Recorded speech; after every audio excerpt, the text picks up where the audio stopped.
আসসালামু আলাইকুম রহমতুল্লাহ।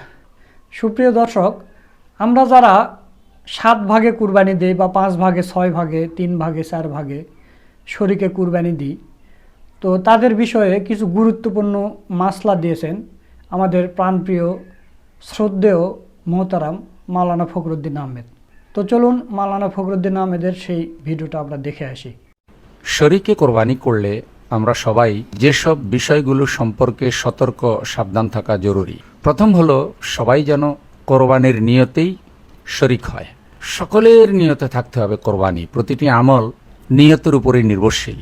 অতএব এখানে সাধারণ নিয়তে অংশগ্রহণ করা, যে আমি গোশত খাবো, কোরবানি আমারও তো দরকার নেই, অথবা আমি সাদাকা করব, গোশত আল্লাহর রাস্তায় দান করে দেব, কিন্তু কোরবানি করলাম না। এমনি সাধারণ যেভাবে আমরা গরু ছাগল যে জন্য জবাই করি, তো যে আমি একটা গরু বা একটা ছাগল আমার জবাই করার সামর্থ্য নাই, সুতরাং যারা কোরবানি করতেছে তাদের থেকে আমি 7 ভাগের 1 অংশ নিয়ে গেলাম, সেটা আমি আল্লাহ পাকের রাস্তায় দান করে দেব।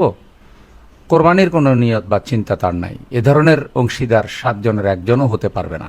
দ্বিতীয় হলো, কারো অংশই 7 ভাগের 1 ভাগের কম না হওয়া। ধরুন 7 জন বা 7টা শরীকে কোরবানি হচ্ছে, এর মধ্যে একটা শরীক বা একটা অংশ 2 জনে ভাগ করে নিল।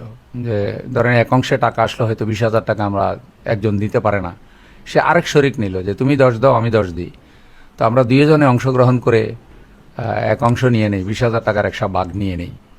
এভাবে কোরবানি হবে না।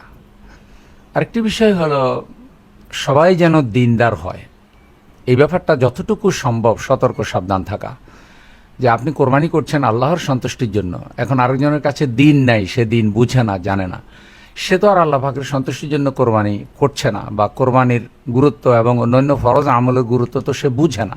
সে নানান কারণে, সামাজিক কারণে হয়তো কোরবানিতে অংশগ্রহণ করেছে। পবিত্রতা বা পরিচ্ছন্নতার জন্য সবাই দিনদার হওয়া, এটা সুন্দর হয়, এটা সবচেয়ে নিরাপদ হয়। এর ফলে হলো যেন সবাই হালাল মাল দিয়ে আমরা কোরবানি করি। হ্যাঁ, বিষয়টা এমন না যে শুধু কোরবানির জন্য হালাল মাল হতে হবে। হালাল মাল তো আসলে সব ইবাদতের জন্যই জরুরি। আমরা খাবার দাবার খাবো, যাই খাবো, সেটা হালাল মাল হতে হবে। কিন্তু কোরবানির ক্ষেত্রে আপনি হালাল অংশগ্রহণ করেন বা হালাল ছাড়া আপনি খান না, কিন্তু আরেকজনকে আপনি অংশীদার নিয়েছেন, সে হয়তো সুস্পষ্ট সুদ খায়, ঘুষ খায়, এমন অংশীদার থেকে বেঁচে থাকাই বাঞ্ছনীয়। কোনো কারণে যদি আপনি জানেন না বা যে কোনো অক্ষমতার কারণে এমন একজন হয়ে গেছে, আল্লাহ তাআলা আপনার কোরবানি হয়তো কবুল করবেন, কিন্তু এই কাজটি না করা সর্বোত্তম। আল্লাহ তাআলা তো কবুল করার মালিক।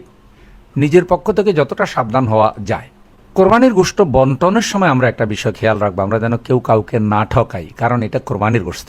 হ্যাঁ, তা এটা যদি আমরা কেউ কাউকে ঠকাই, একটু কম বেশ করি, তাহলে আমানতের খেয়ানত হলো, আর আপনার তো এটা কোরবানি হলো না, মানুষকে ঠকালেন।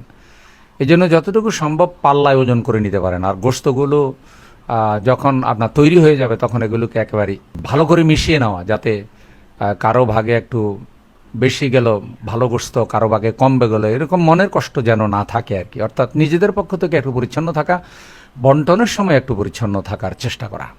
আরেকটা বিষয় খেয়াল রাখা আমাদের সবার জরুরি, যে কোরবানির গোশত বিক্রয় করব না বা কসাইকে পারিশ্রমিক হিসেবে দেবো না। কারণ আপনি এখন কসাই ঠিক করেছেন, সে আপনার কোরবানির গোশত বানিয়ে দেবে, কিন্তু আপনি তাকে 5 কেজি গোশত দিয়ে দিলেন, আর হয়তো তার পারিশ্রমিক কিছুটা কম দিয়ে দিলেন, তাহলে কি হলো, গোশতটা বিক্রয় হয়ে গেল। এই বিষয়টাও আমরা একটু খেয়াল রাখার চেষ্টা করব। আর সুযোগ পেলে যিনি কোরবানি উদ্যোগ নিয়েছেন, তিনি যদি ইসলামকে ভালো বুঝেন বা দিনদার হন, তাহলে 7 শরীককে নিয়ে তিনি একটা দিনই প্রোগ্রাম করতে পারেন, দিনই আলোচনা করতে পারেন। কোরবানির গুরুত্ব, কোরবানির ফজিলত, আমরা কি কারণে কোরবানি করছি। আসলে একসাথে বসার সুযোগ তো অনেক সময় ব্যস্ত জীবনে হয় না।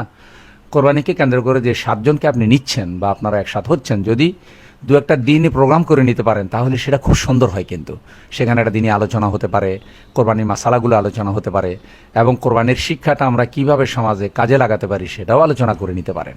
তবে মনে রাখতে হবে, সর্বাবস্থায় কোরবানি একা করাই উত্তম। যদি আপনি একলা সামর্থ্য থাকে একটা গরু করার, আপনি একটা গরু কোরবানি করেন। যদি আপনার একলা সামর্থ্য থাকে একটা ছাগল কোরবানি করা, একটা ছাগল হোক, ভেড়া হোক, দুম্বা হোক, আপনি সেটা কোরবানি করতে পারেন। খাসি কোরবানি করা যায়, পাঁঠাও কোরবানি করা যায়, তাতে কোনো সমস্যা নেই। তবে শরীকে কোরবানি করলেও জায়েজ হবে, এটা কোনো অসুবিধা নেই। মনে রাখবেন, কোরবানির সুন্নতে মুআক্কাদা, কোরবানি থেকেও অনেক গুরুত্বপূর্ণ শরীয়তের বিধান রয়ে গিয়েছে। সুতরাং এটা বড় গরু যে আমরা কোরবানি করছি, আসলে আমরা কোন নিয়তে করছি, অংশীদারদের সাথে এগুলো নিয়ে বসে একটু আলোচনা করলে সবারই জানাশোনার পরিধিটা বেড়ে যায়। তখন মানুষ আরও শরিক হতে আগ্রহ করে, যে আমরা অমুক ভাইয়ের সাথে শরিক হব, তার সাথে আমিও গত বছর শরিক হয়েছিলাম।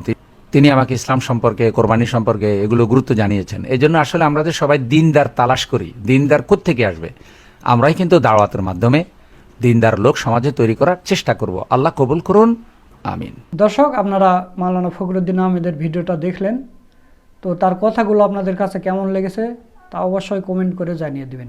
আজকের ভিডিও এই পর্যন্তই। পরবর্তীতে কোনো নতুন ভিডিও নিয়ে আবার আপনাদের সামনে আসবে ইনশাল্লাহ। সকলকে ধন্যবাদ। আসসালামু আলাইকুম ওয়া রাহমাতুল্লাহ।